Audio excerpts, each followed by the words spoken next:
Hello. I was wondering if I might trouble you for a cup of strong black coffee, and in the process engage you with an anecdote of no small amusement.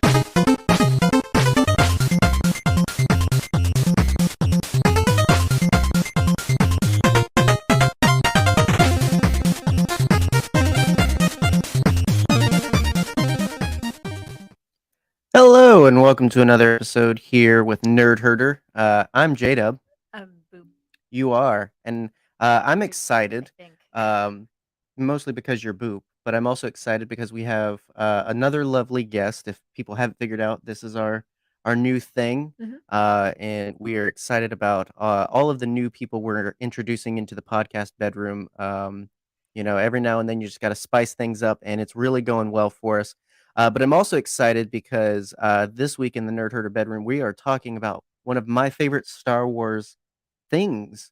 And I thought it was one of my favorite Star Wars things, but we managed to find someone who loves it probably more, Probably. and that's okay. And, that's okay. I'm glad. And so we were lucky enough that they decided they wanted to join us for this. But before I don't know we why you're pretending it's a secret. what Like, who it is. I know I work hard on those thumbnails.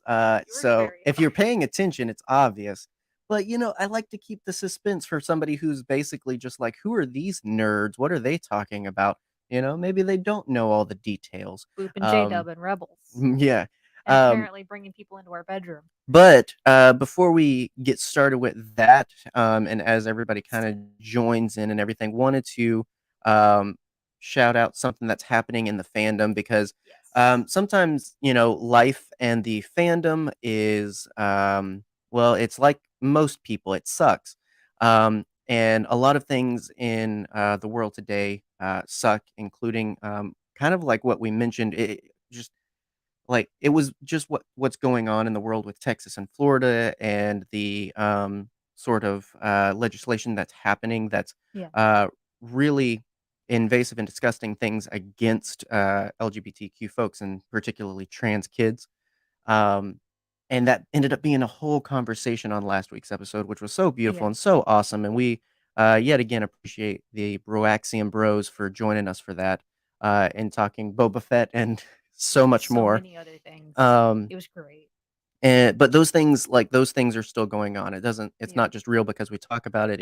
It's really real for some people.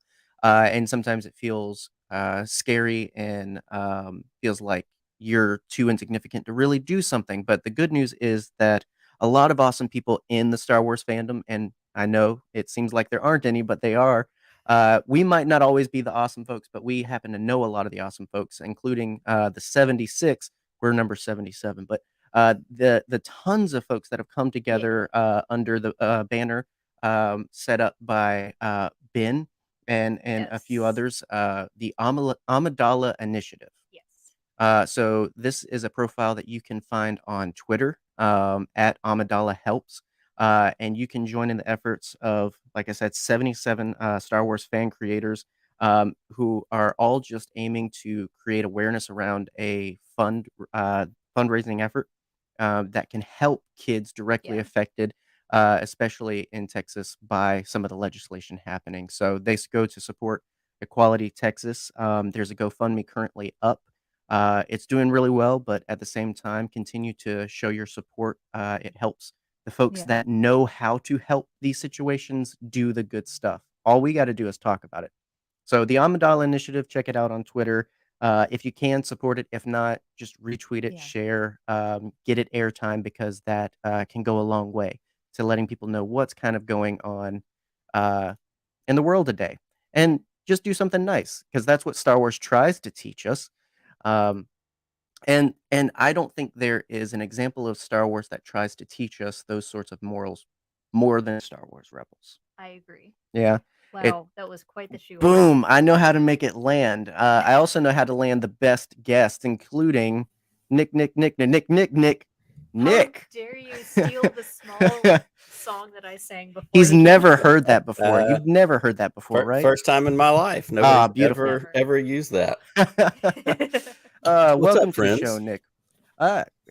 Just trying to make life happen as best we can, and luckily that involves a weird little Star Wars podcast that you have miraculously chosen to be a part of.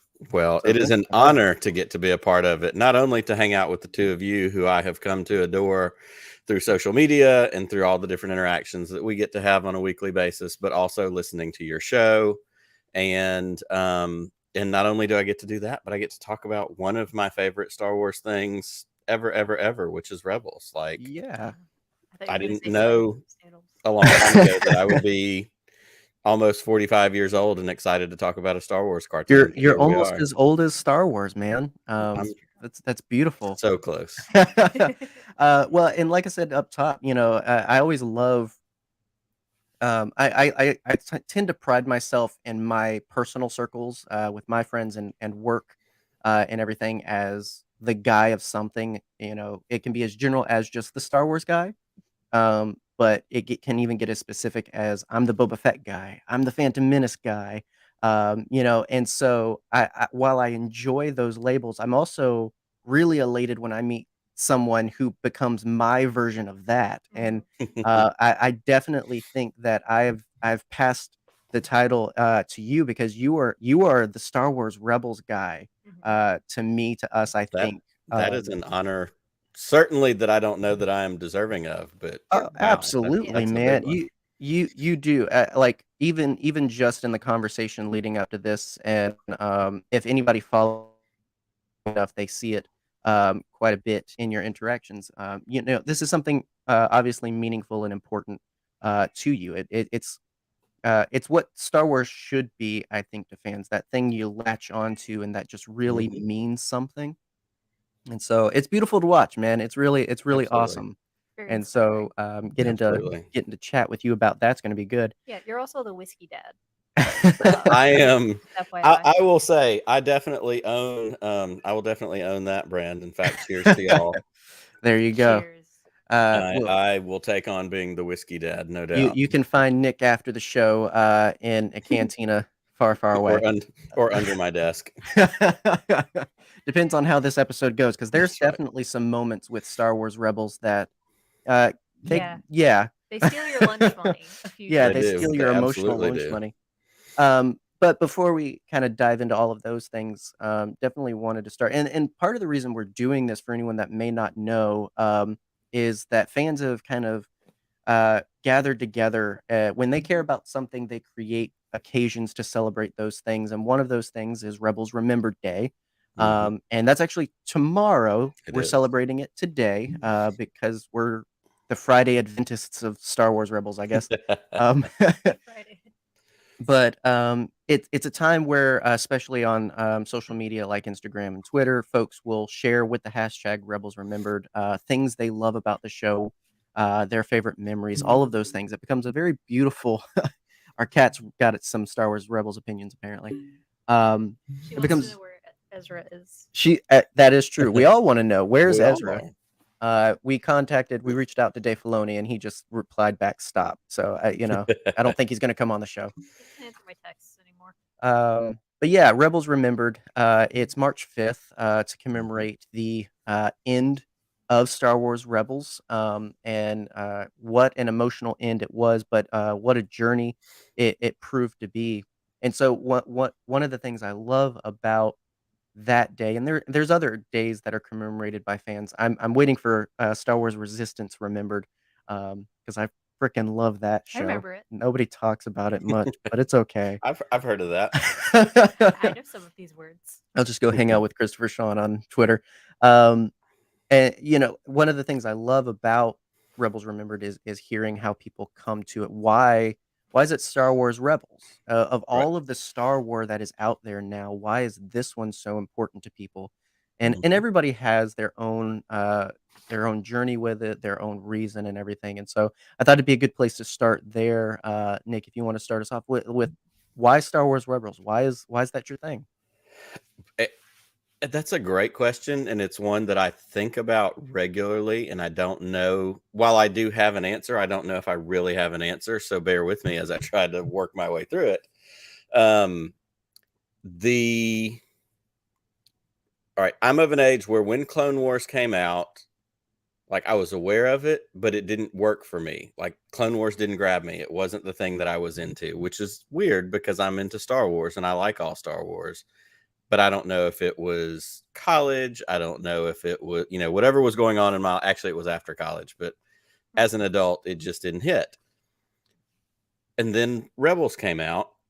And I think like a lot of people that were older or my age or whatever, I saw it. And the first glance, like the animation just passing through or seeing a trailer, there was a part of me that probably thought, that seems a little juvenile. That seems a little young. That seems a little whatever. I know that the first episode I watched was sometime after the first season had started. So I had kind of had to play catch up probably on demand, back when on demand was more of a thing. Right.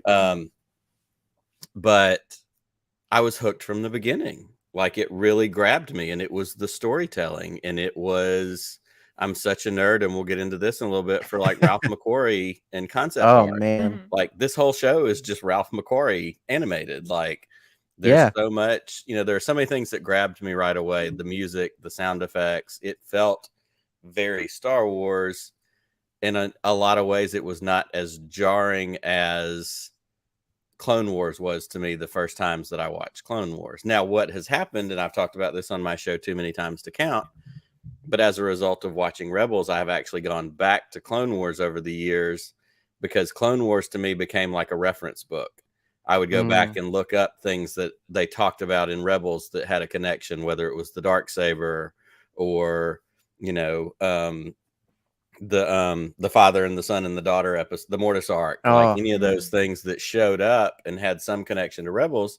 I was like, well, crap, I need to go back and figure out where I missed that along the way. And it was partially in Clone Wars. And so I've seen Clone Wars now. I appreciate it much differently than I did then. But it just grabbed me from the beginning. It was adventurous. It was fun. It felt very Star Wars. And it also kept getting better. And that was the other thing that really impressed me from season 1 to season 4. Like it just kept pushing the chips into the table. And like you said, sometimes it emotionally wrecked me. And other times I just went, this is unbelievable. Like I never knew we could get this story, or we could get this character who would show up that I read their books when I was in high school, or, the different things that happened throughout the run of the show just kept, to me, in a lot of ways, it feels like a love letter to Star Wars fans. That's a good way to put it, and I think fans of every generation at that point, especially, because it doesn't feel like it favors any one side. Although aesthetically, it does feel very original trilogy, thanks to like you said, animating McQuarrie art. Yeah. You do quickly find some of the better storytelling elements of what they got from like Clone Wars and the prequels and everything. It feels like that connective tissue for sure between there, and I think that's what helps it be so favorable to so many. Absolutely. What about you, Boop? Well, you see, I was drawn in by the fact that Darth Maul comes back, which is Look, a very easy way to my get me to watch tactic stuff. with Star Wars a long time ago that it could be boiled down to just coercing her with Darth Maul's in it. Darth Maul shows up Yeah. at some point. Yeah. I promise. It's how you got me to watch you Stardust. had me at Maul. Yep, exactly. I'm a proud Maul cop. Thank you very much. But yeah, like I was drawn in by the fact that the story is, like you said, a bit juvenile, but it's so much more mature than Clone Wars in some ways, while also being on a good level for everybody. And also Freddie Prinze Jr. as Kanan. Man, He has a creamy voice. I never will forget. I won't forget a lot about Star Wars Celebration. Oh my gosh. But meeting Freddie Prinze Jr. was such a special moment. He knows what I did last summer. Because there's just that moment where you walk around the corner and like you've been waiting in line. You knew this was happening. You paid for it. But you see them, and there's that pause. Yeah. And his response of just like, I know. Come on. It was so good. Such a beautiful man. He is. But yeah, I love the story, the journey of the story as it goes along. And like you said, it gets better every single season. And it breaks your absolute heart at the very end. but you love it. Yeah, you Exactly. you thank it and ask it to do it again. Exactly. And then you watch it again the next year. And then you watch it multiple times. Yeah, Exactly. I definitely think that's one thing I really love about Star Wars storytelling in animation and now with obviously Disney Plus. And not as a dig to other series or other storytelling happening, but just I see it more in Star Wars story than I do elsewhere. That progressive, like we've got to continue to push the limit. We've got to Mhm. continue and to get better. We've got to drive these characters deeper and make it, Yeah. even more meaningful. And I think that's what's constantly been a big feature and attractive point for Star Wars for me is it can just be cool space battles, and sometimes when I watch it, it is. But sometimes I watch it for a specific character moment, or I watch it Hmm. because of a specific line.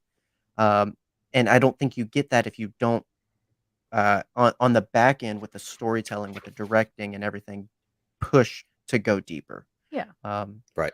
so that's definitely one of the big things for me that stood out with this show, and it started really good for me. Um, I'll say like it was towards the middle of season 1 where I started to kind of taper off, and it wasn't until I had a chance to go back and start from the first episode on and watch continuously. And by that point, season 2 was just wrapping up, and it was that pulled me Okay. back in.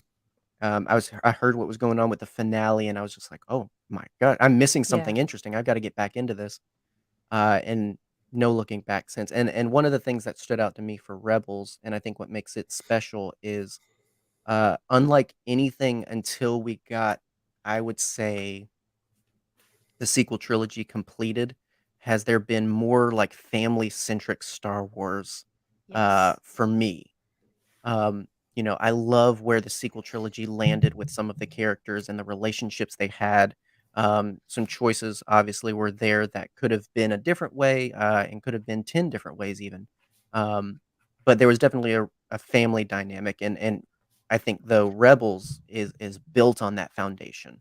Yes. Um, it it's it is Ezra's show, but then it also sometimes doesn't feel like anyone's show. It just feels like it's this ghost crew. It's this little squad. That's really interesting that you say that. And I wonder if we were to do some sort of internet poll, and if you were to somehow filter the results between whose show do you think Rebels is, or who's the big main whatever. I Mm, wonder if along age and generational lines, if you would get different answers, because when you said that, I actually set up a little bit straighter, because in my mind, this has never been Ezra's show. Like, to me, this mm, is Really? not a show about Ezra's in it, and he's a key part of it. yeah. But to me, this is Kanan's show. And Mm. Mm, this is I'll steal it from my buddy Pete, because he says it all the time, and he's the first one that I heard say it. Dave Filoni is so good at giving us a Star Wars thing that is not about the thing that it's actually titled after. So Yeah. whether it's Big time. Rebels, whether it's The Mandalorian, whether it's, you get these different stories under a different title. So what Star Wars Rebels is supposed to be, and is in its little elements, the burgeoning of the rebellion or some part of whatever. To me, Star Wars Rebels is a Jedi story. yeah, very And true. I think that it is perfectly illustrated. And over the course of this week, I just pulled up random episodes and tried to kind of figure out, hitting highlights along the way to get ready. And so, first of all, I think the 2-part pilot that opens this entire show is a great, like, it could almost be a little movie in and of itself. Like, it's really Mm, well contained. It introduces you, it sets things up. It does such a good job. But the literal first lines of dialogue in this show come from Darth Vader. And it's Vader in the hologram talking to one of the Inquisitors on the Star Destroyer. And this is what he says. And I wrote it down because it sets the tone and it becomes that thing. He says, "The Jedi Knights are all but destroyed, and yet your task is not complete, Inquisitor. The Emperor has foreseen a new threat rising against him, the children of the Force. They must not become Jedi. Hunt down this new enemy, and if they will not serve the Empire, eliminate them along with any surviving Jedi who would train them. This is my master's command." And to me, like, I've seen the show a bunch of times, and that never stood out to me the way it did this time watching that first episode, just getting ready to hang out with you guys tonight. But like that sets up the whole thing. This is the story about the continued survival evolution of the Jedi, and we get to see it through Ezra's eyes. We get to see it with the return of Ahsoka. We get to see it when Darth Vader shows up. Like, we get it in a bunch of different places, but this is a Jedi story. And to me, if I were to pick the central character, it is actually about the journey of Kanan Jarrus, who went into hiding, went through this evolution, comes back out, and eventually becomes, through, you know, the vision he has with the temple guards, he becomes knighted a Jedi. And then that carries him forward to train us. It just, there's so much in it that, Yeah. Sorry, I just had. Yeah, you're making a I just had a face. complete thought, and that rarely Do it. happens. Go. It never like clicked in my brain until you said that. This is a story that is about the redemption of not just, you know, characters as we know them. It's a story about the redemption of the Jedi Order as a whole. Yeah. And like that is amazing storytelling. Good job, Dave. But like it's a story about so many things. Yeah, and that's just it. You can't quantify it into one thing, because you could pick one of 20 things and go, this is what it's about. Because again, found family, everybody's favorite Star Wars buzzword. Exactly. This is the poster child for found family. The most complete, healthy family unit in anything in Star Wars is the Ghost Crew. Hands down, discussion is over. Exactly. Absolutely.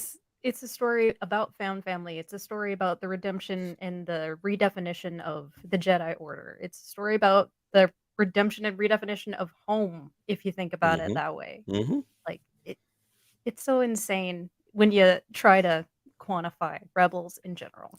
Yes. Good stuff. Well, and as one of the many Michaels in our chat, because So that's many one of the Michaels. benefits of tuning in live, said quintessential Star Wars found family. Including And a dog. absolutely. Zeb. Yeah.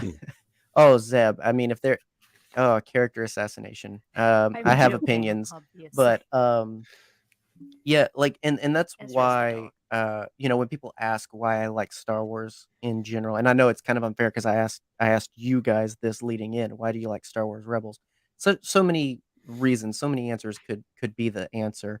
But that is why I personally wrestle with the conundrum of what is Star Wars. I even saw you know, some conversation on Twitter recently about that. People, you know, it's just like, what is Star Wars to you? Because of course there was people angry about Boba Fett and saying, well, that's not Star Wars and that's not Star Wars. And I wanted to say something, but then also I couldn't, because I couldn't really sum it up. It's such a multifaceted thing because Star Wars itself is so multifaceted. And I think that's very well represented in Rebels, like you said, in that, I mean, the title alone is so misleading.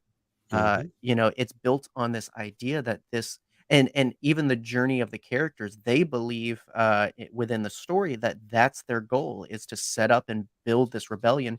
And then one of my favorite turning points in the show is when it's a family choosing to be a part of something bigger and then leaving that big thing to return to the family, you know, to return inward.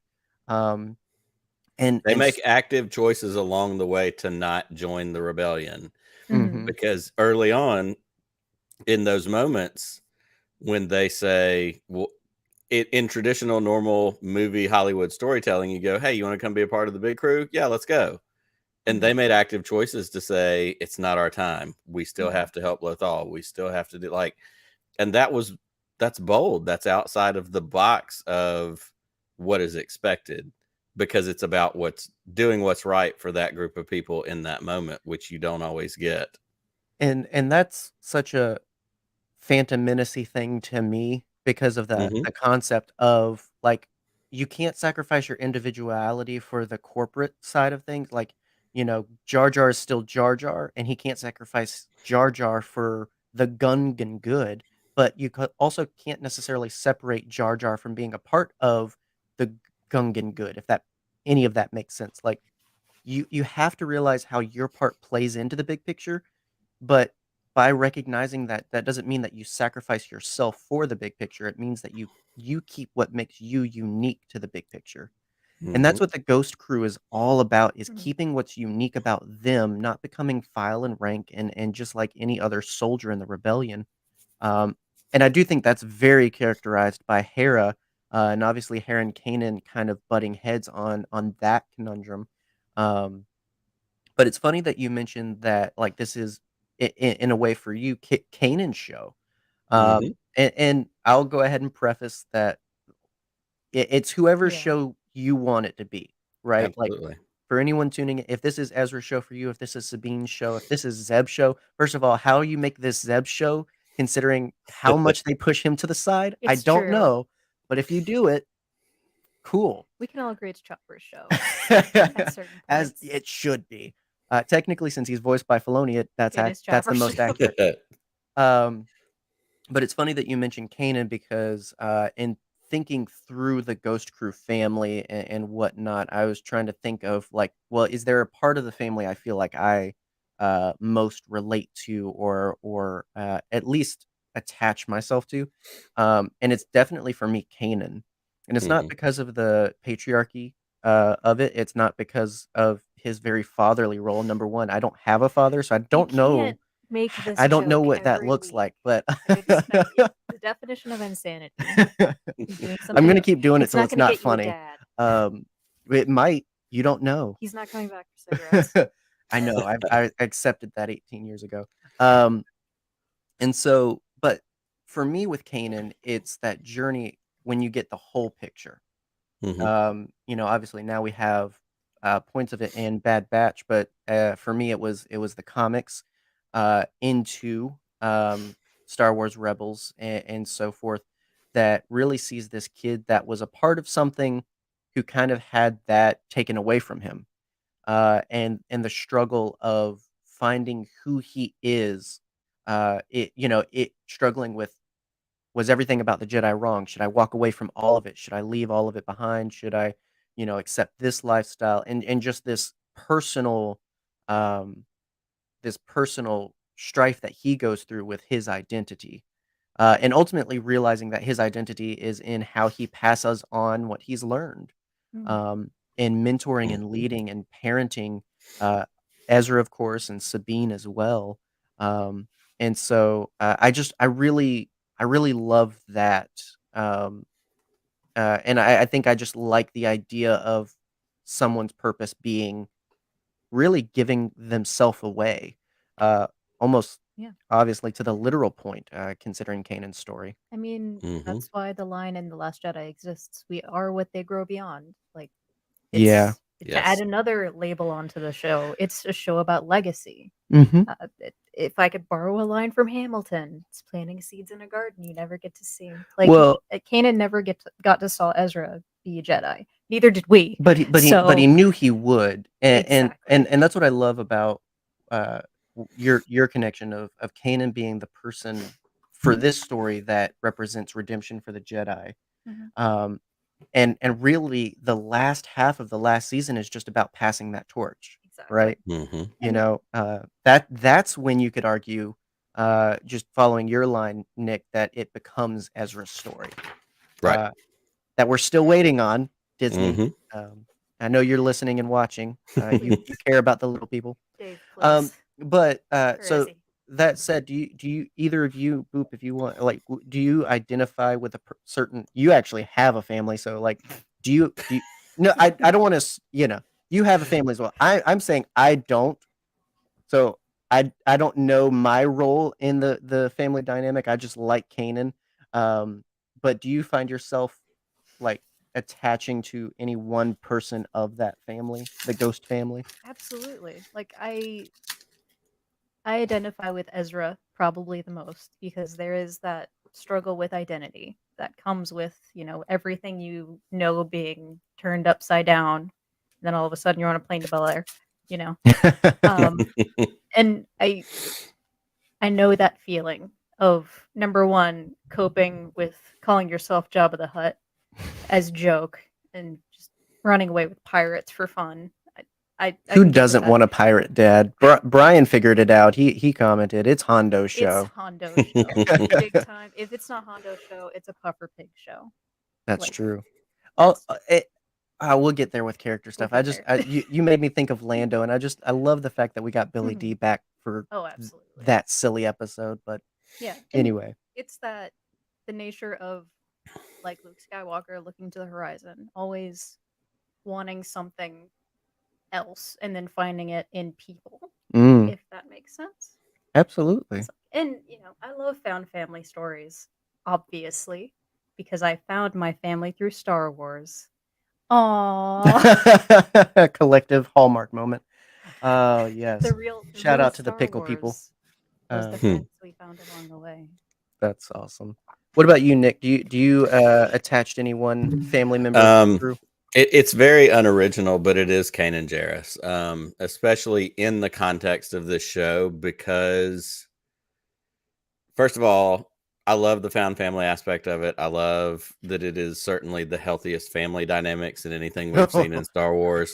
Han and Leia didn't have it. We didn't get healthy. Like Hera and Kanan's relationship is a very real world relationship. The way, they call each other love, but then when somebody makes a dumb move or a dumb plan, they still throw shade at it. Yeah, you thought that was going to work? Like all the other times it didn't work? Like they're a legit married couple. It's very real. And also, as a dad, Kanan is the exasperated dad who's still going to do everything he's supposed to for his family and for his kids. He's going to be annoyed that they screwed up, but he's going to sigh, and then he's going to walk out there and he's going to defend them. He's going to, he's always going to step up. He's always going to do the things he's supposed to, even when, it may not have been his fault. It may not have been his issue, because those are his people. He's going to show up. He's going to be there. And, I try very hard to be that for my family. And, it's one of those things that it just resonates. It's just, something that I go, yeah, that's, I would hope, in growing up with Star Wars, I was never the one that wanted to be Luke Skywalker. I was the one that wanted to be Han Solo, because Han Solo was the guy that was a real guy. Like, he got things right sometimes and he got it wrong sometimes, but it usually worked out. And just it was like usually Indiana cool. Jones. Yeah.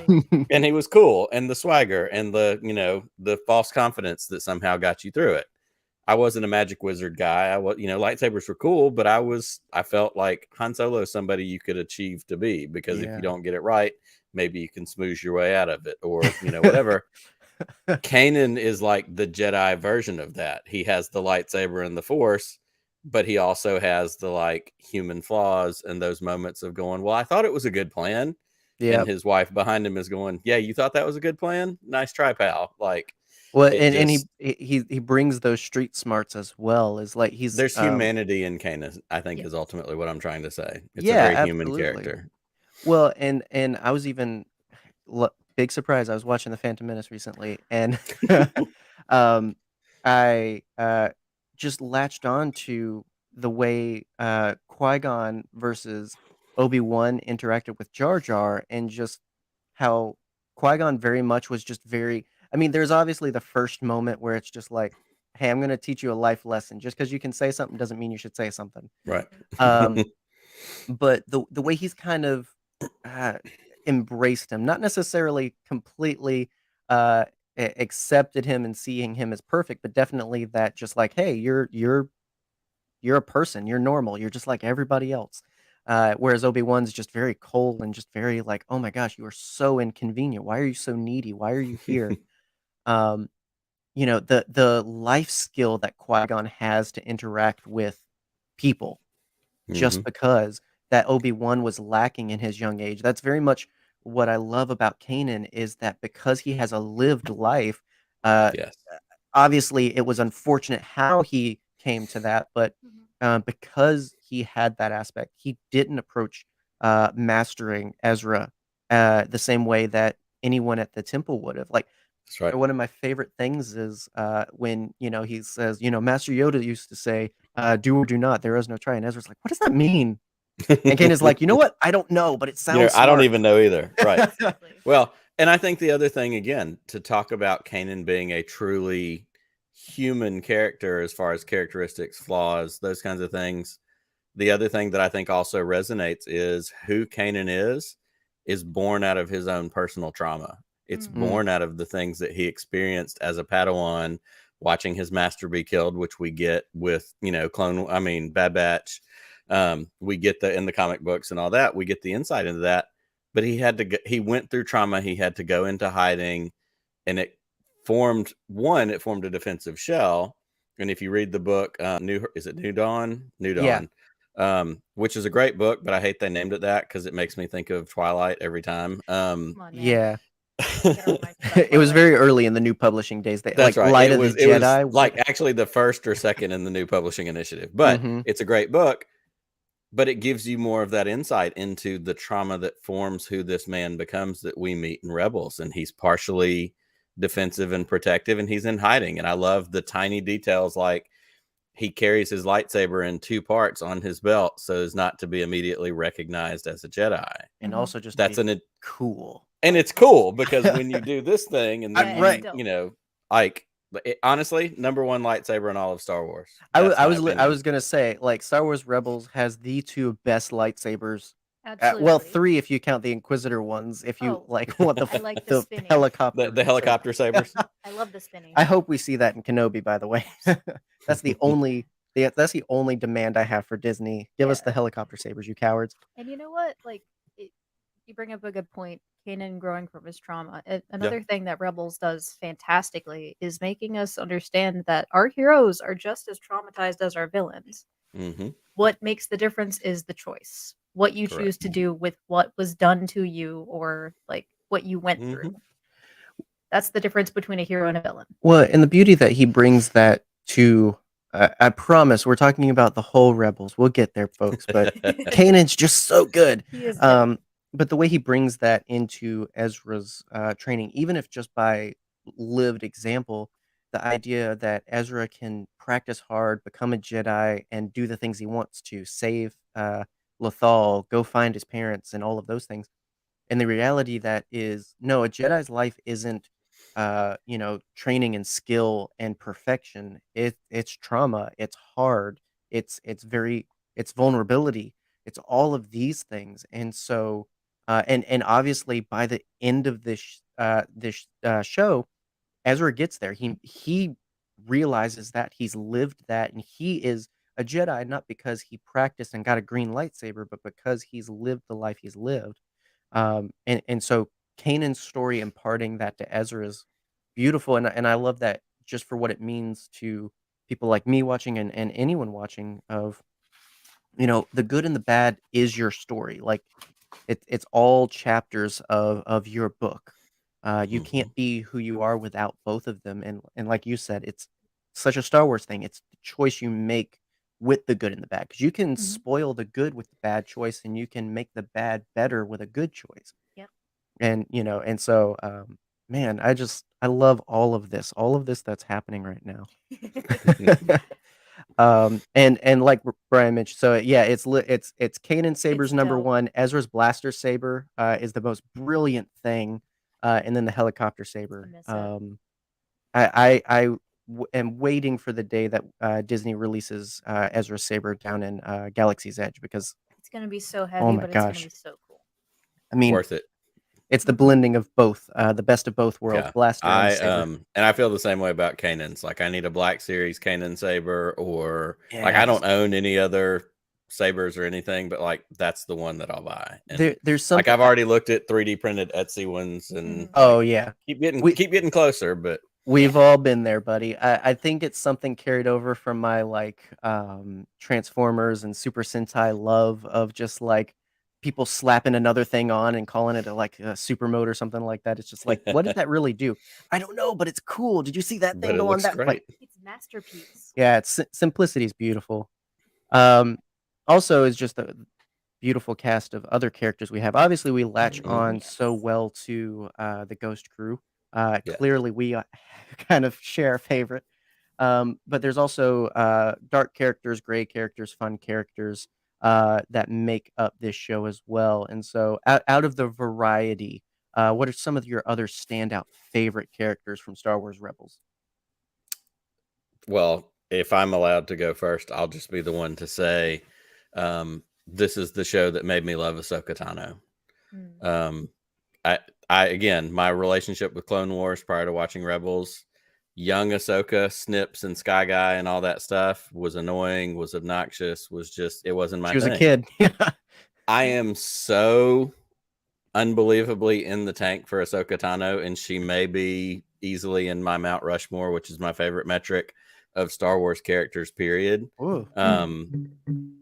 I love that character. And when she showed up, from the minute she showed up in that episode, when she comes down the ladder, who's flying the ghost? And they all come back, and it's the whole thing. And So she comes good. back, and she was Fulcrum. And then we get, her, and we get a part of her journey too. It's not just that we get this cool person shows up. We get to see her figure out and realize that Vader is Anakin. When she has the moment when she passes out, like it hits her, the Force connection and the whole thing. And then they have the face off in Twilight of the Apprentice in that second half of that episode. And when she gets left in there in the battle and the mask is broken and he calls her like we get to go with her journey too. And the way that continues to develop across the series, just I went again head over heels for Ahsoka because of the show. Yeah, absolutely. And what I love is some of the best. I don't want to say best. Some of my favorite character moments definitely happen for her character here. Absolutely. And I do think, although I enjoy the cross connection that's happening in like the Disney Plus shows, I don't think we've gotten a crossover appearance quite like when Ahsoka first shows up. Yeah. Right.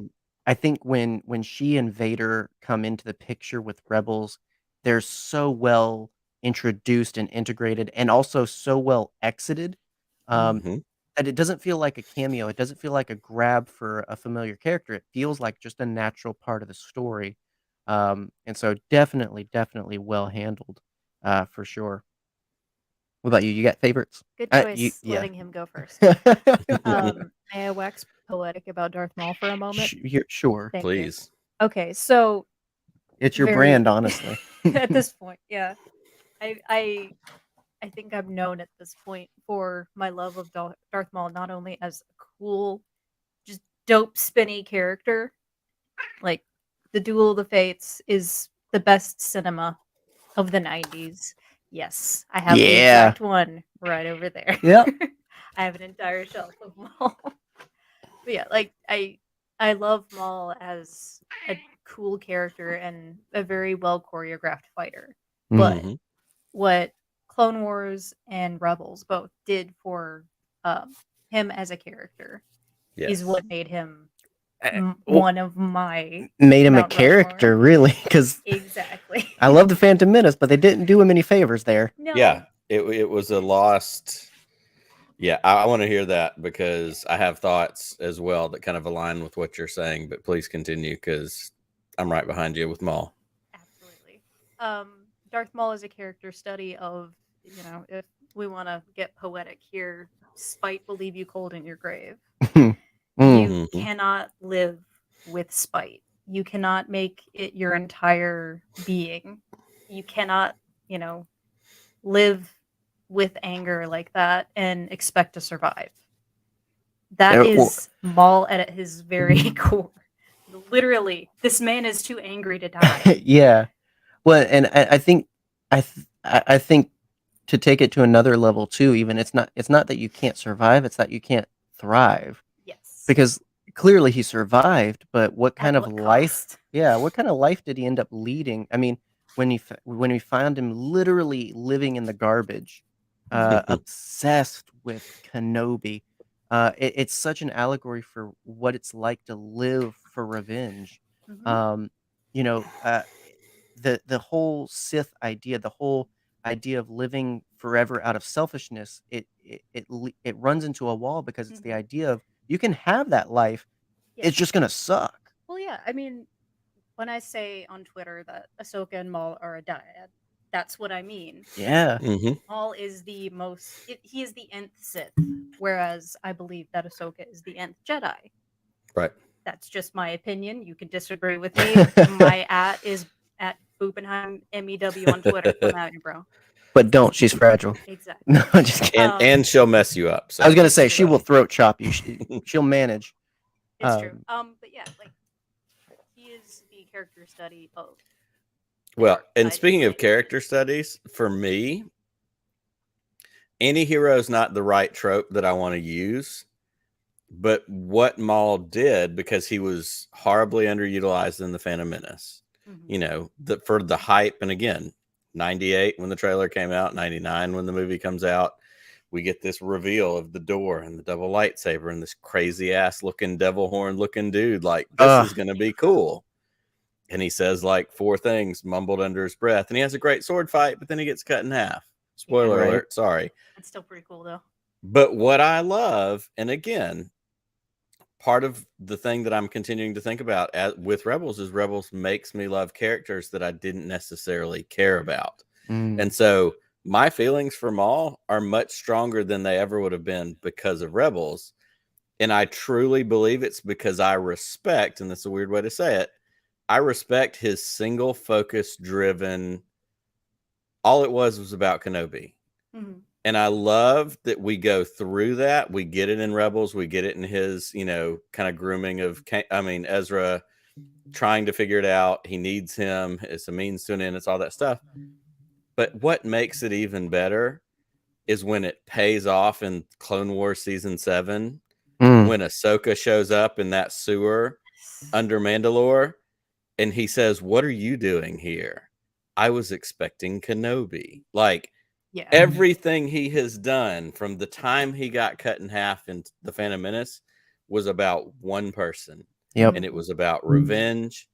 And it's beautiful in its insanity. And it really is the thing that makes me go, that's cool. Because we don't do that with storytelling all the time. We get tempted to go, well, yeah, he wants to find Kenobi, but he also wants to be in charge, and he also wants to have an empire. He also wants to show up in Solo and be a crime lord. Like, he doesn't. We only get that little glimpse of him in the hologram in Solo, but we know, because of everything else we know, whatever he's doing right there, it's still Kenobi all up in here. Like, that drives it. And I love that so much. And it makes me more interested in that character, because I go, look at that little crazy guy obsessed with that one thing.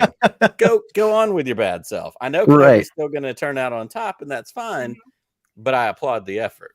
Oh man, I'm not done yet talking about Darth Maul. I know. No, you're fine. But like, if we could talk about that final moment. Yeah, absolutely. I mean, it's Star Wars Rebels. It counts. It's one of those things. Like, I knew it was coming. I had been spoiled on it hundreds of times at that point. Well, to be fair, you took forever to finish. So I don't know if we could call it a spoiler. This is the Rebels show. Sure. No, you're right. Yep, absolutely. Yeah, like, stop looking at me like that. Okay. Yeah, like, I'll look at Nick instead. There is so much power in that moment of, my gosh, this that is scene, the end of his life. Oh yeah. And it's him realizing, what's the point? Like, I did all. He asks him, was it worth it? Isn't Yeah. as he's dying? Isn't that the question? Yeah, well, and that was what like just jumped out to me is like, as we're talking about this spiteful, vengeful character that manically chases every opportunity to get his revenge on this person that he's projecting his whole life's failures on. The only peace he has is when he finally dies. Like, the only peace is when it all ends, and it's not even because he got his revenge, it's just because it's over. And it's that moment, I'm sure, for the character that or for anyone that lives that kind of life, that realization, like, oh, this is better. I could have had this all along. You could have been in the arms of ObiWan Kenobi from the beginning. You could have consensually been in his arms, right? Like, I mean, my goodness. What a lovely little life they could have had together on Tatooine in that hut. And I'll say this though, and not to pull focus away from Maul, but in that moment, there is an evolution of ObiWan Kenobi, and the dignity that he lets Maul die with. And also I love, and you know, it goes into the things people complain about. Well, the lightsaber battles in the prequels were so fast and crazy and whatever. And then you get to, you know, New Hope, and it was ObiWan Kenobi was measured. And you get it in Phantom Menace in that big battle at the end. Obi-Wan is pacing. He's young. He's hyped up. You know, Maul's pacing like a caged animal. Qui-Gon's the one in the middle meditating, Zen, you know, in his thing. there's 3 lightsaber hits that take place in the battle that takes place in the Twin Sons episode. Mm-hmm. Hit, it's over. Mm-hmm. That wasn't because Obi-Wan was old, like everybody says about New Hope. It wasn't because it was an economy of energy. Like, I'm going to only do what I have to do. I'm not going to be showy. I'm not going to do 3 flips and cut his head off. It was dignified. It was to the point. It was surgical. It did what it needed to do. Yeah. But then he caught him, had a conversation with him, closed his eyes. Like, he allowed Darth Maul to die with dignity, which to me was an Obi-Wan character development moment. Well, and absolutely, because Obi-Wan has just as much right to seek revenge against Maul as Maul has for him. He killed his master, and yet killed the love of And his his life. girlfriend. And yet in that moment, like you said, he chooses to compassionately spend those last few minutes with him, and much like Michael asked, like, and Yes. he gives him the Mhm. peace. He imparts on him, Yep. according to me, Obi-Wan, not Was it worth it? Was he the chosen one? I think is what it is. It goes something like that. Yeah. But then he does spin around, and that's where every time I'm just like, oh, you idiot, because he comes back around of like, he'll avenge us. It's like, dude, Nope, that wasn't it. You missed it. Even in the last 10 seconds you So had. close. Just a little bit. And in that line, he'll avenge us. Like they, Oh, yeah. all of them were pawns in the same Correct. chess game. Yeah. Correct. They And that's the all other been thing. working together. Maul gets played by Palpatine over and over again, multiple He never had a times. choice. For sure. That is the great tragedy of Maul's character as a whole, is That's that right. he was taken from his mother days after he was born. It's Maul's Shakespearean tragedy. Exactly. And sometimes, and like you said, we don't do it a lot with storytelling, or we don't like it a lot, I guess. But like that's real, that's raw, that is still good story and good cinema, is when it's just a tragedy. Well, and it almost makes me think, and I'm literally making this up on the fly because it hit me while you were saying that. It's the same single focused insanity that Heath Ledger's Joker has in The Dark Knight. Yes. When he shows up and all it's about is Batman, like, I don't care about your mountain of money in this warehouse. I don't care about, like, we can burn all that stuff. Like, one thing. That's it. That's the focus. Chaos. Oh, because absolutely, because Maul certainly would have burned down and quite possibly was on his way to doing it, which is why Kira ditched him on Malachor. But he would have run the business into the ground if it meant getting Kenobi. Yeah. Correct. That was all it was. Yeah. And that's what I love about this show, is we get to go the wild spectrum, right? We've spent a lot of time with the character of Kanan. We spent a lot of time with the character of Maul, and certainly there's more we could go with characters like Sabine and Ezra. We could even spend time with the spiritual moose of the Bendu, Thrawn. I was very much. That's a big one. I had the same relationship with Thrawn that I think you had with Ahsoka, in that I didn't hit with the Heir of the Empire trilogy like that. I did, yeah. And so I grew up with that. I was the quote unquote dark times kid. To have the original trilogy before the prequels. Like, I read those books. I can't tell you how many times I read that Thrawn trilogy of Timothy Zahn books. They're still my favorite Star Wars books of all time. I know they're legends now. I know they're not whatever. But when that blue-faced son of a bitch showed up in the show,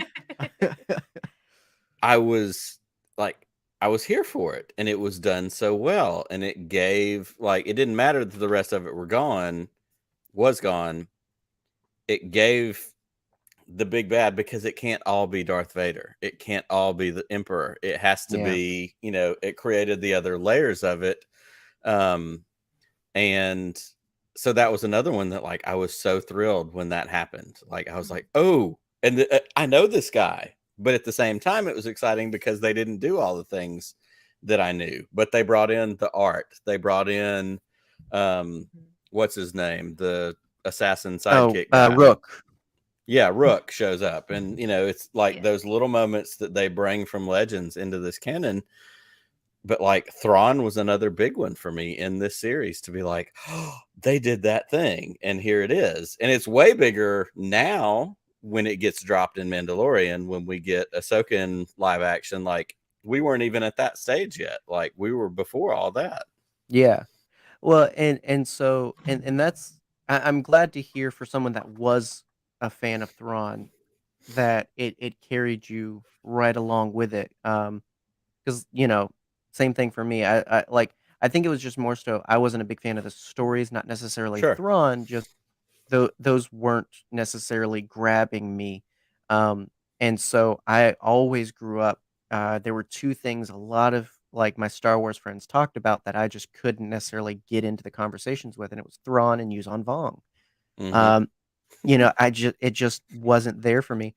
And so I was really worried at first, but I loved what ended up happening with the amalgamation of his classic character with a lot of new elements. Obviously, he's in a very different place in the timeline and as a character, but I like that the bulk of his essence, his atmosphere was carried over from Legends and Mhm. built in such a way that fit for this story. It wasn't just a copy paste. And they weren't afraid to say, hey, this is a classic character that we're going to tweak a little bit. Yeah. Yeah. I think that was great and bold. And I don't think we've seen, now that we're kind of talking through all that encapsulates some of Rebel's biggest moments, I don't think we've seen the same scale and variety of storytelling in a long time since where you do have the rebellion, you have the empire, you have Sith, you have Jedi, you have even you could argue here, although you see it more in the books, but Thrawn is his own little Mhm. own little pawn, and so my gosh, 4 seasons we cover so much I, ground. that's exactly what I was gonna say. For 4 seasons, it has to be the most densely packed Star Wars anything that has happened, because you have Tarkin shows up, like you said, you have Sith, you have Jedi, we get Yoda, we get Vader, we get Thrawn, we get Ahsoka, we get Obi-Wan in the holocron, we get Anakin in the holocron, we get new characters, we get Lando, like Leia, literally R2 and 3PO, like everybody we love in Star Wars is in It's a this moment. show. Yeah. Like it really is.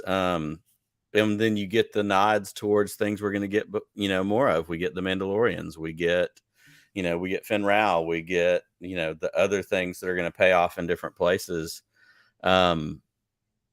But it has to be the most densely packed of any of the Star Wars content, especially for only being 4 seasons. And while not losing a footing Mm-mm. anywhere. Not at all. Like it's not the Spider-Man 3 era of Star Wars animation where it's so packed it can't actually land the plane. No, it's No Way Home. It's big. It's bigger than anything before it, and it does it beautifully. So well. Yeah. So well. And well. it gives us so much new Force lore that Oh, Mhm. yeah. we've only been And that's scratched the surface of And, before. and yes. and again, it's literally called Star Wars Rebels. This is about the rebels and the Empire, right? And we get some of the weirdest Star Wars in this, man. I mentioned we get the Fourth Doctor as a space moose. It's awesome. I love it. That's right. I- Tom I- Baker, baby. Man, I love this so much. And this comment from Michael is a good segue into our sort of closing here. Mentioned loving Zeb's closure moment that he got to have with his people. One of the two, one of the three biggest moments for Zeb's character, and the reason I love him so much, and why I wish he'd maybe gotten more, was definitely the journey to discovering his people are still there. Yeah. His little frozen tundra getaway with his boyfriend Callus, Exactly. Yep. and that 2 second clip of him taking Callus to meet the family. How could you not like- be that's Kaluzeb confirmed? Yeah, in my Kalazeb forever. it's a story in 3 parts, but I so wish it was more. I tease, but like it's just from a place of I really enjoy Zeb. Steve Blum is an amazing voice actor. He's Yes, been he the Yes. voice of so many characters I love, and this is no different with Zeb. He's fun, he's meaningful, he's got a lot of emotional depth to him as well. That's Mhm. um, sometimes sidelined, but it's there, and so I just love what he is so much that I just wish and I want even still more. That's why I love and put a lot of stock into comics and books, man, because at some point, if you find yourself wanting for something Star Wars, you'll get it there. Yep. If never again in film and animation, you'll get it in comics and books for sure. And so, for you guys, as we kind of wrap up, Mhm. Oop, if you want to start, big moments, big. What are some of the biggest moments of Rebels that have stuck with you, and continue to be why you love Star Wars Mhm. Rebels? Well, obviously, like I said, the ending of Maul's story is a Mm-hmm. big one for me, um, as well as the confrontation between Ahsoka and Vader. That moment knocked me over. It Oh, it hurt. Yes. It hurt very Yes. badly. Like you were sitting next to me on the couch as I was crying. it didn't When help he that we. when the mask is broken and when he calls her Ahsoka, when he Mhm. says her name. Yeah. They got Well, me. and not to steal the thunder, but like the fact that it's Matt Latner coming back Yes. continues Yes. to be why. And Mhm. I'm on record. It's live. It's recorded. I love Hayden Christensen's Anakin. Absolutely. Don't Yeah. get me wrong, but Matt Latner really hits some of the biggest Anakin moments, Yes. man. Mhm. He really has some of the No best doubt. Anakin moments. Yeah. He also has more screen time. But Anakin. watching that, and that's the sad part. But watching that for the first time, it didn't help that we set the mood. We watched it in the dark with nothing but red lights on. Yeah. Yeah, it didn't help the emotions. But No. oh yeah, top Yeah. moment for sure. And then all of the world between worlds Mm-hmm. lore and experiencing that and being so dang confused coming off of the Bendu Yes. and then going into the Doom Wolf. Mhm. Oh Being so yeah, like confused. But now that was oof. So crunchy, delicious force lore. I need more, please. well, I like that you acknowledge it. It's weird. It's confusing, and I like the show that it doesn't resolve those things necessarily. Exactly. Because it leaves it up for each of us to form our own interpretation, our own journey, which I think is so important, especially because Yes. the whole Doom content comes from each of the characters mourning in their own way. Mhm. Mhm. It's really this illustration of everybody's going to go on their own unique journey. So the world between worlds, Doom, the Bendu, they're unique to everyone, I think, Exactly. And everyone interprets it differently. which is beautiful. Exactly. And, probably the biggest moment for, I think, all of us as Rebels fans was the ending with Ezra kidnapping Yep. Thrawn with the Purgle. With the space whales. Yeah, when you explain it, it doesn't sound so much like a victory. No, but it It was so definitely sounds like a cool. crime. But yeah, Yeah, that was another moment that just absolutely blew me away. Came out of nowhere for me because I wasn't expecting it. All I had seen before was, "Where's Ezra? Where it did he go?" I didn't know where There he had gone. But there's a yeah. great moment, and I'm sure y'all have seen this or heard it or noticed it, but I was reminded of it while I was watching episodes this week. In the episode when Bendu faces off with Maul, or they have yeah, the whatever, he yeah, says you're going to die in the arms of, defeat, or the many arms of defeat, or whatever it is he says. I'm getting the line wrong. Yeah. But then you realize that's what happens when all those Purgle arms wrap around, grab, and boom, we're out yep. of And here. and and Thrawn even has that eye-widening realization of what's Yes. happening. Yeah. Mhm. It hits that he heard it already. And I love it so because I was gonna say I directly draw that to the Luke on Crate moment, and that Mhm. it's that same thing with Ben when he Yeah. realizes, Yeah. wait, I've Wait. He's yeah, not like The here. person I hate I was walked right. right into this, man. Yep. So He got me anyhow. good Mhm. stuff. What about you, Nick? What are some of your big moments? Whew. We don't have enough time for me to go into all the big moments. Same. I will say that, and we've talked about Twin Sons a bunch already. Mhm. that Twin Sons, that 2.5 minutes of Obi-Wan and Maul might be the most visually beautiful Star Wars thing in my entire life. And that's hard because, like, for me, prior to that, it's Luke and Vader swords crossed in Empire, backlit by the thing, just the, you know, the highlights of the sabers, the shadow, like, and of course, then Luke on Tatooine, Twin Sons looking out. But the Twin Sons episode is right there with it. Like, every time Steven Stanton posts on Twitter that he's giving away another one of those prints, like, I lose my mind trying to retweet and win one of those because Same. it's so good. Like, it hits me in all of the feels. And huge props, by the way, to Steven Stanton for his Alec Guinness impersonation too. Like, so it's sick. Much love to James Arnold Taylor, but that was a good choice. I love, and this is kind of an out there, maybe a little bit random, whatever thing. Some of the episode titles, especially as relates to the key episodes, the big finales, the big whatever, World Between Worlds, Twin Sons, Jedi Knight, NIGHT, which of course is when we lose Kanan, Path of the Jedi, Fire Across the Galaxy. Fire Across the Galaxy is the best name of an episode of a Star Wars anything I've ever heard. Right. Like, and that's in season 1. Yeah, it's in season 1. It's at the end of season 1. Family Reunion Farewell, which of course is the end of it, where it wraps up. We get the epilogue, like you already talked about, Boop, with, you know, all the little details, Jason Syndulla, you know, this and that. And then Ahsoka shows up and she comes to get Sabine. Yes, Ahsoka the White. Promise, you know, and it's, you know, it's Gandalf, it's the staff, it's the robe, it's, you know, it's the whole deal. And I think Boop, you sent it to me or I sent it to you on TikTok, but the video that mirrors the opening scene of Rebels with the closing scene of Rebels, you sent and Ezra's tower and the shots, like, what melts. I've watched it 12 times in the last 3 days and it melts me every time. It's insane. Yeah, I was gonna say I've watched it so much because, like, what really caught me, because, like, I'll scroll so fast, I'll see something, I'm like, oh, that looks like that's cute and emotional. But when I actually stopped and watched it and realized how much Sabine cleaned up that tower. Oh my God. Like, I don't know if anybody else latched onto that, but that, like, I was just like, oh my gosh, how long has it been? That poor girl.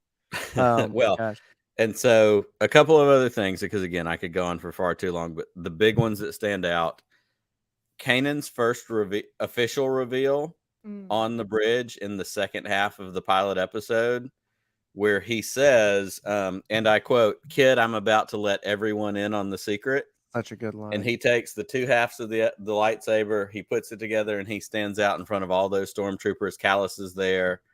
And it's like, oh, holy crap, there's still a Jedi. Like, there's still, well, you know, up to that point, he'd gotten away with it. He had stayed in hiding. He had done his thing. But that was a badass, like, yeah, I'm going to let everybody in. Because he said, Kanan or Ezra says something to him to the effect of, like, you know, they're going to find out your secret or something. He goes, "Kid, I'm about to let everybody in on the secret." Yeah. And he goes for it because, again, he's going to do what he has to do. He's going to show up for his people.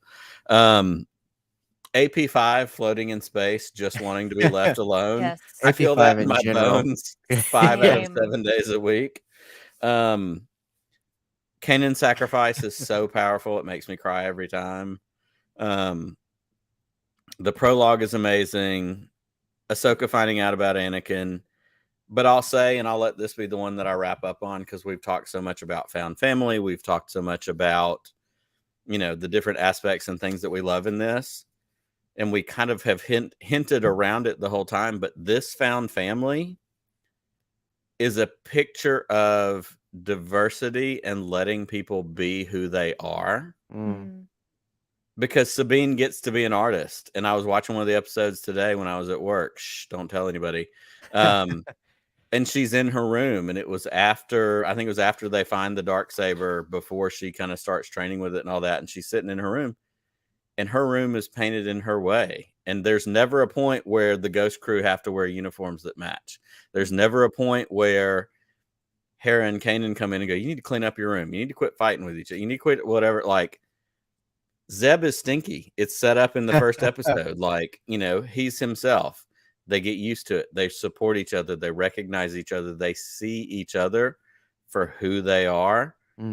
and Ezra gets to grow into that. And Ezra, who lost his family at a young age in a tragic way, gets to figure out, oh, we all get space to make mistakes. We all get space to learn and grow and do these different things. And so the opportunity that this show shows people a healthy environment where people get to be who they are and figure things out along the way is really powerful. Absolutely. And I say that as a parent of 4 kids that I hope I can get it right somewhere along the way. Yeah, man, You'll get it I think you'll eventually. get it. And that's the meaningfulness of it, like you said, is it does project first and foremost this family Mhm. that accepts and encourages that personal growth because it recognizes, kind of like I was saying earlier with the big picture, recognizes that personal growth is family growth. Mhm. When one of Yes. your kids grows into their own and succeeds, the family succeeds by extension. That it's a symbiotic relationship for sure. But it's also, it doesn't have to be family. That's how good friendships work. That's how good businesses are run. That's how good countries are run. Not that I think our country is being led by people that watch Star Wars, although I think they should. It It would might help. might help. Although they might get Wouldn't too many hurt. ideas from the Empire. Mhm. Um, but yeah, like it can go so far with the illustration of like what you're saying is just how letting people be people and how being real and vulnerable can go so far. Um, and luckily you guys hit on a majority of what I mentioned because I too I have too extensive of a list. Um, but I think the one I'll hit on is probably the one I wrote first because I just have to believe that if I wrote it first, it was the most meaningful to me when I was thinking of it. Um, and it kind of deals with what you're talking about, Nick, of the found family and everything. One of my biggest standout moments, and there's a lot in season 4 for sure, Yes. but um, it's not the world between worlds. It's not the Mortis gods. It's not the big weird stuff of the kind of context. It's the moment that Ezra has when he's being tempted by Palpatine, Mhm. in the temple ruins, Yes. and he's being promised. Obviously, it's a lie, but he's being promised his parents. He's being promised the idea that he could have that past again, and that was such a motivational point for his character early on, and it kind of even remained to be. But that choice that he made to let his family go, um, the choice he makes to go to his new family, not neglecting and not cutting off who he was and his past and who his parents have led him to be, but by accepting that what was and that what is can be if I make the right choice now. Mhm. And the choice he makes is just so beautiful to go there. And then obviously we get such an epic scene of the hologram going on the fritz with, Yes. Palpatine versus Sidious, and Yeah. then we get back into the Star Wars weirdness. But I love the personal moments more than anything. And my list extensively was just those. It wasn't the whole episode, but it was the fight that Hera had with her dad. Mhm. Mhm. It was the time that Zeb told a story about why he doesn't feel like he can integrate back in with his people. He felt like he Yes. let them down. It's you mentioned part of it, but the argument that Sabine has about like her art and her expression with her mother. Mhm. I find myself so attached to these personal moments of these Yep. characters, and Mhm. it's why Star Wars Rebels is such a Yeah. beautiful and amazing show. I think it's Um, the most personal Star Wars of any Star Wars that exists. yeah, and somehow yet again in 4 seasons of a show that still manages to have action, goofs, and all kinds of Mhm. other things, and Yeah. you know, I There are plenty of what I like to call moving boxes around episodes where, Yeah. like, yeah, "Hey, we're gonna fly to this outpost, we're gonna get some supplies." right, And And, then like, it's shenanigans.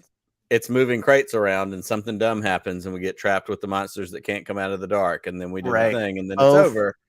Yeah. Phrynox. yeah, I oh, remembered it oh, this time. Phrynox. I always get Phrynox and Minox confused in my brain. Totally Understandably. fair. But, yeah, like, and I will never, although I think there's plenty of evidence if you want to take that stance for anyone listening and watching. Oh yeah, and we didn't even mention Chopper. Yeah, Oh my gosh. I really like. I do when have one Chopper thing to add. ahead. I read something, and it's been a while since I read it, but basically the gist of it was Dave Filoni said that Chopper is basically the polar opposite of what R2D2 would be. Yes. Mhm. And the comparison he made was if R2D2 is a dog, Chopper is a cat, and that just it said And that's everything why I I needed love it to him. say. Yep. Exactly. Him careening down a hallway, brandishing weapons. Yeah. Is my favorite Chopper. Because it's what we've always wanted to see, right? We wanted to see R2 whoop Yeah. some butt, and Chopper, he doesn't think twice. No, he just has guns. No hesitation. But and he's he's still cussing at you the whole time he's doing Exactly. Every single time he goes. and that's "Remember that?" canon. it. Yeah, exactly. But he still gets that moment where he takes Hera's hand after losing Mhm. Kanan, and Yep. that Huge. silhouette will always haunt me. Yeah. Ouch. But yeah, I shy away from ever saying anything is definitively the Star Wars experience, the best Star Wars. But I do believe there is so much in Rebels to love. If it is your favorite and if it is the best to you, great and fantastic. If it's just another notch on the list of things you enjoy, that's great too. But for anyone listening, although I think the majority of people who listen and who have tuned in live even are fans. But if you're not, if you're still just a kind of aware of Rebels and haven't checked it out, please do yourself a favor, break your heart, but also have some fun, because worth it. that's what Rebels is, and it is absolutely worth it. Anything you love about Star Wars is in Star Wars Rebels, Exactly. Yes, it is. and I think that's beautiful. And it's not a comparison game. Love Clone Wars and Rebels and Resistance, and the Galaxy of Adventures and Forces of Destiny. Yeah, the list goes on. Enjoy what you want. That's what we say. But nonetheless, Nick, man, thank you Yes, so sir. much. You're Absolutely a fantastic. pleasure. You are great. How can our people follow you and what you do? Because you're not just Nick. You have your own podcast. I do have a podcast, Podcast of the Whills. If you are not familiar with Podcast of the Whills, we are the podcast that treats Star Wars like a sacred text. The easiest way to describe and quantify that is it's a Bible study, but instead of the Bible, we use Star Wars. We are working our way through the 11 movies. At some point, we will probably expand into shows and all that other kind of stuff. We break it down a section at a time, and we ask guiding questions. What is the text telling us? What is the text? It's literal, it's inspirational, it's practical. We are finishing up. Just yesterday, we released, I believe, Chapter 5 of Return of the Jedi Canon Study, which is what we call it. Came out with my good friend Matthew Paul Turner, who is a New York Times bestselling children's author. He is amazing. He's a good friend of mine. Love talking to authors, love talking to people who love the subject matter, and he was certainly in that category.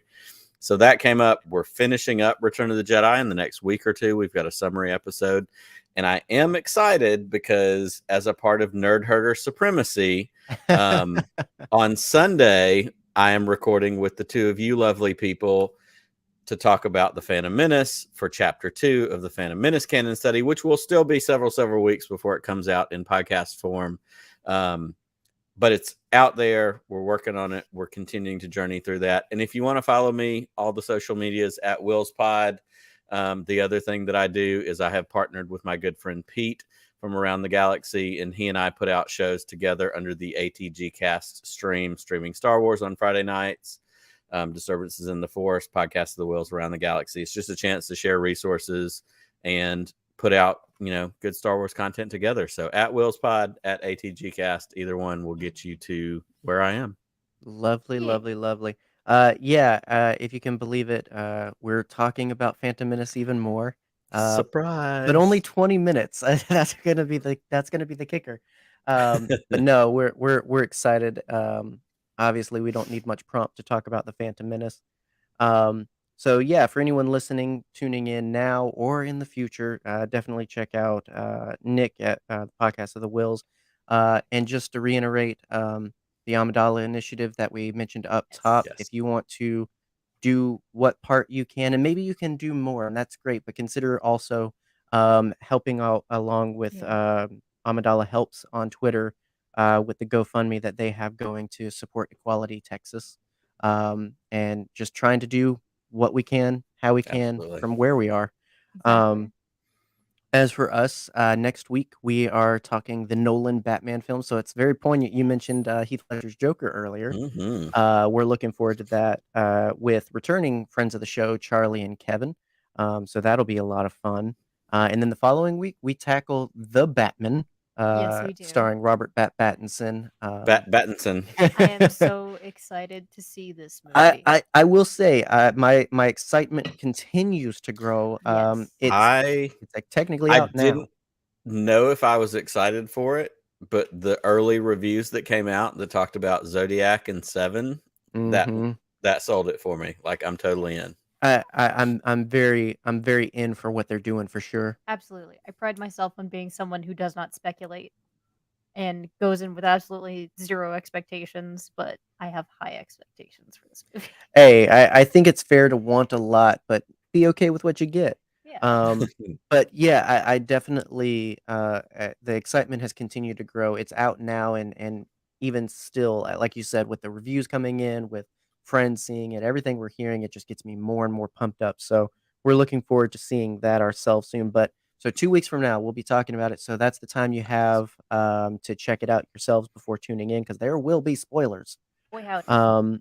And then just lastly, maybe thanks to our patrons, the awesome people that faithfully support what we do and our madness and whatnot. You're beautiful people, and we appreciate you. But we also appreciate all the people that just tune in and listen and watch and share and just keep the conversation going. And certainly with a topic like Star Wars Rebels, we encourage that to continue. Keep the conversation going into the actual Rebels Remembered Day.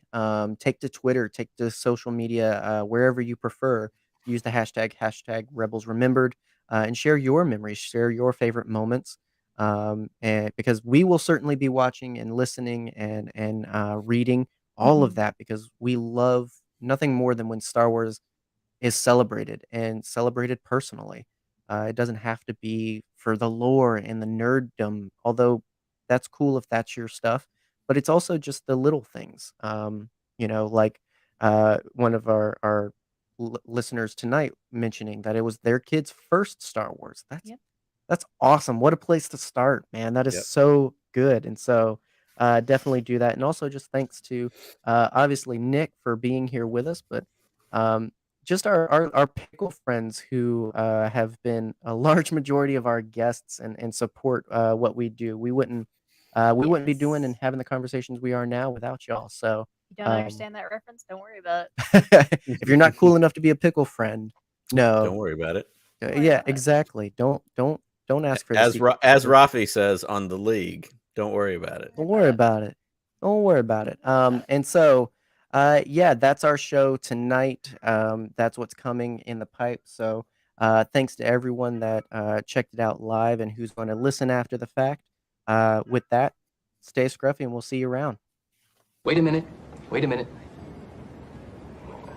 You know, this is, excuse me, a damn fine cup of coffee.